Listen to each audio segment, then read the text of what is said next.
Disclaimer, this is not meant to offend anyone. If this offends you, poo on you. You heard me.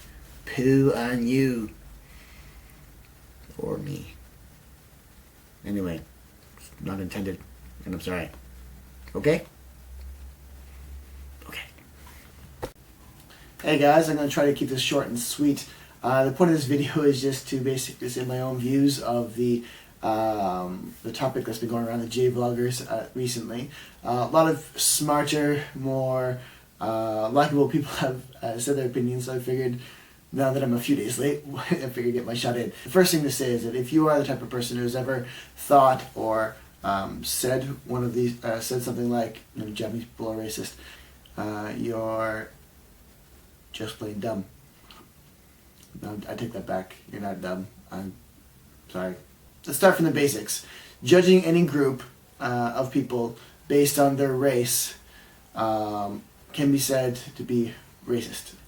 Therefore, a judgment like all Japanese people are racist in itself would be a racist comment, especially being that Japanese people, like everyone else, are people, and therefore will have a spectrum of opinions, beliefs, biases, and ignorances. So if you're saying 100% of a group is a certain thing, all you need to disprove that claim is one person, one non-racist or one non-judgmental person. Let's say that you think that most Japanese people are racist, okay, or the majority of Japanese people are racist. That would still leave you the burden of proof to say that more than 50% of Japanese people are racist. And I'm pretty sure that in your entire lifetime, even the population of Japan, you're excluding expats that are across the world, you're never going to meet more than 50% of Japanese people. The only thing that you could, logically, the only thing that you could ever come to say would be that every Japanese person you've met has been racist. And even that is very doubtful. Also remember that there's a big difference between being exclusionary and being racist. Even if you were to say that Japanese people are exclusionary, for example, not giving people that are born in Japan passports. Chinese people that are born in Japan do not get passports, or Koreans, or anyone for that matter. If you're not born of a Japanese person, you don't get a passport automatically. That would be an exclusionary law, but that's not a racist law.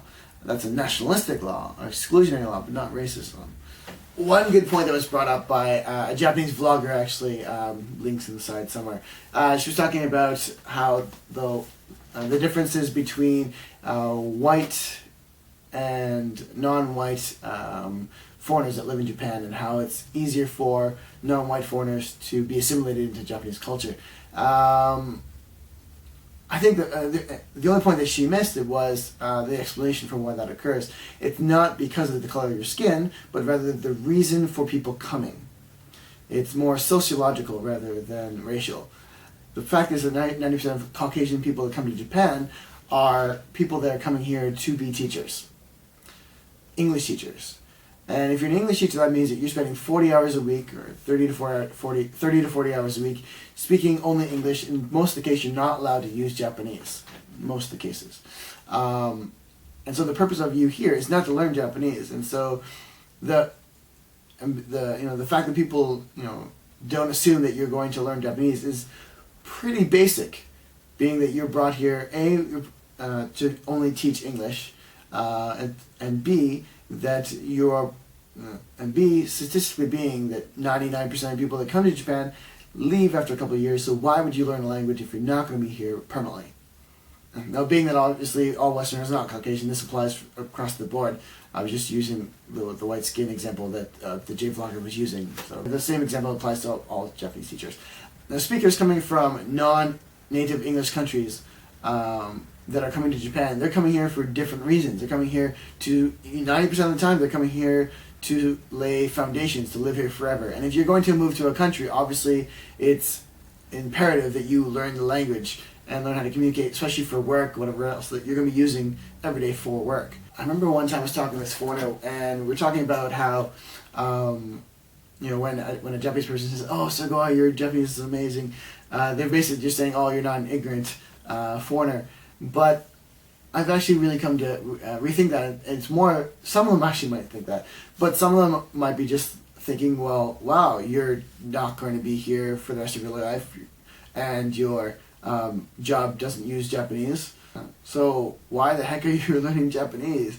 You must really like Japan if you're doing it not for work or not for your life, but just for interest's sake. That's pretty impressive, because you're going home in 6 months.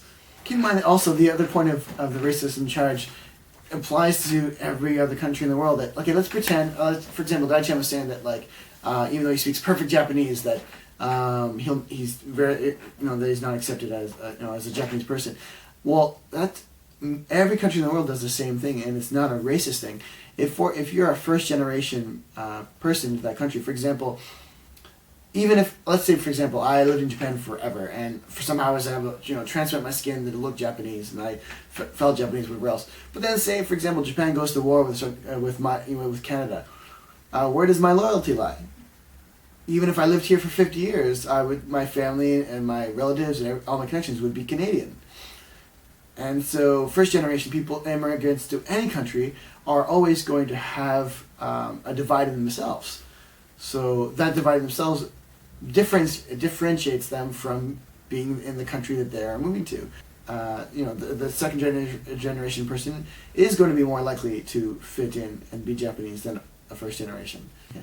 The other side of being a foreigner in a country, that even if you wanted to be here forever and you wanted to be accepted 100%, you have to realize that you won't be for other reasons, being that even if you spoke 100% Japanese and even if you learned the culture and you knew all the customs and everything else, your mannerisms will never be 100% Japanese. You were not raised in a Japanese household. You were not raised under Japanese social rules. You were not raised in a Japanese environment.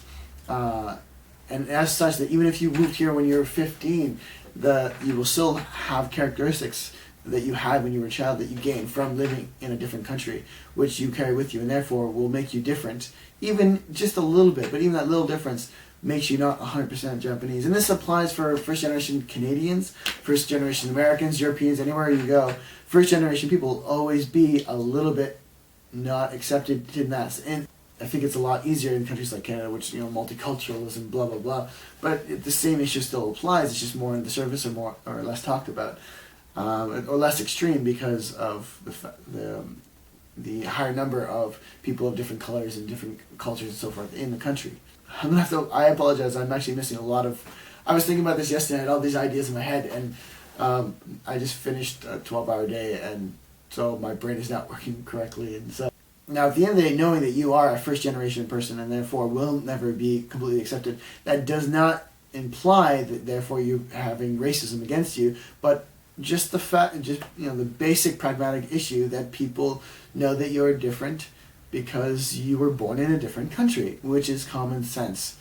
If you choose to move into a new country, you choose to accept, at least supposedly, the idea is that you choose to accept the fact that you are moving into a different culture and therefore have to change yourself to fit that culture, not for them to change for you. A. B, that you will never be that culture. You will always carry your culture with you. There was the Japanese vlogger that had, she had a diagram of 3 colors, and it was like yellow color was the Japanese, and then she went to America, and so she had influenced by blue color, and then she became a gray, and that gray color was her new person, or who she was. And when she came back to Japan, she was no longer Japanese, so herself was a little bit out of the loop of being Japanese. I explained that really badly, I'm sorry. In the sense that all your influences and all your cultural confrontations change yourself and make you different from the norm of the groups. I mean, that difference even applies within Japanese society. I mean, the main point of this video is that just like everywhere else, Japanese people are not all the same, Japanese culture is not all the same, and it's a lot more complicated and gray and multifaceted than any of you could ever understand. Any that I could understand, and even the Japanese people could understand. And every time that you make a stupid claim like Japanese people are racist, or Canadians are stupid, or I'm Canadian, or any claim against any society, basically all you're doing is making yourself look stupid and ignorant and racist. I'm sorry for being so serious and ranting. I love you. Mwah.